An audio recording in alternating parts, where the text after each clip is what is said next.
Est-ce qu'il y a un génie qui pourrait bien nous expliquer comment, après plus de 60 ans d'indépendance, aucun pays africain n'a jamais réussi, sur le plan de la génétique, à créer des grands parentaux de poules de chair et des grands parentaux de poules pondeuses? Alors, pour ceux qui ne comprennent pas le langage, lorsqu'on parle des grands parentaux, il s'agit de quoi exactement?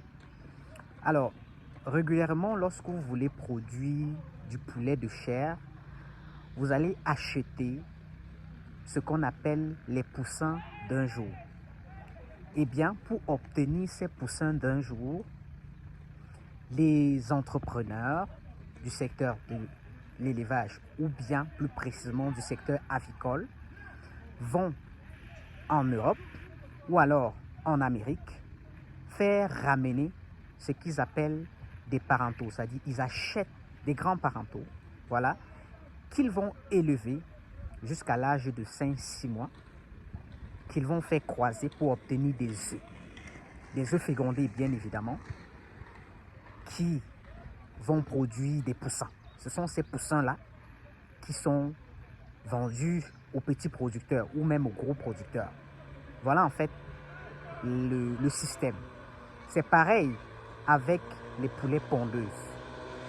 Donc la question effectivement que je m'en vais vous poser et pour laquelle je souhaiterais qu'on en débatte en tant qu'intellectuel, c'est comment,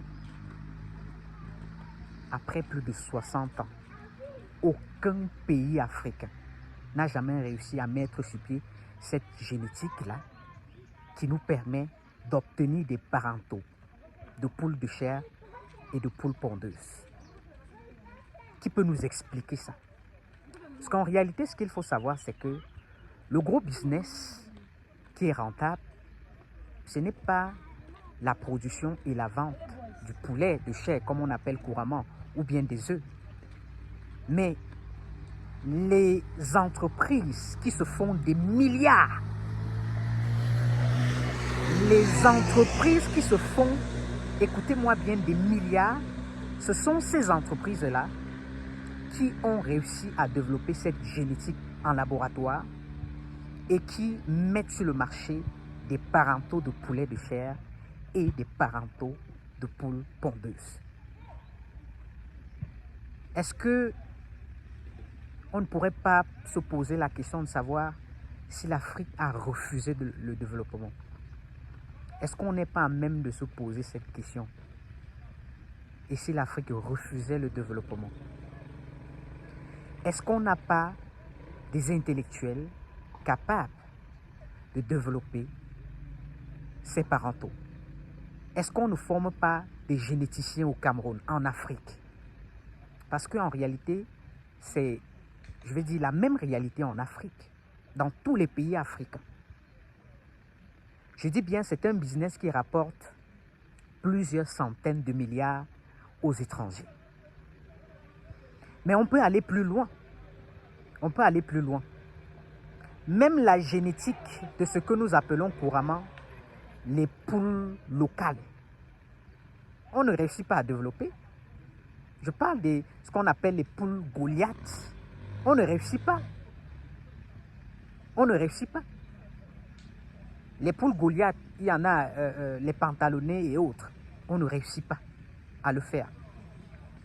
Est-ce qu'on n'a pas la main-d'œuvre qualifiée pour le faire? Non. Moi, je pense que c'est un problème de volonté politique. En fait, les pays africains aujourd'hui s'intéressent davantage aux secteurs qui vont leur permettre de voler facilement. En fait, qui vont permettre aux dirigeants de voler facilement. Le secteur minier, si on prend le secteur minier, on prend le secteur, je veux dire, d'extraction.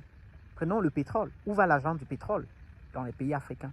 Vous savez, on en parle. Où va l'argent du pétrole? Donc, les gars se sont concentrés et les gars injectent de gros moyens dans les secteurs qui leur permettent de s'engraisser. Oui, parce que ce sont des secteurs qui nourrissent les pontes des régimes en Afrique.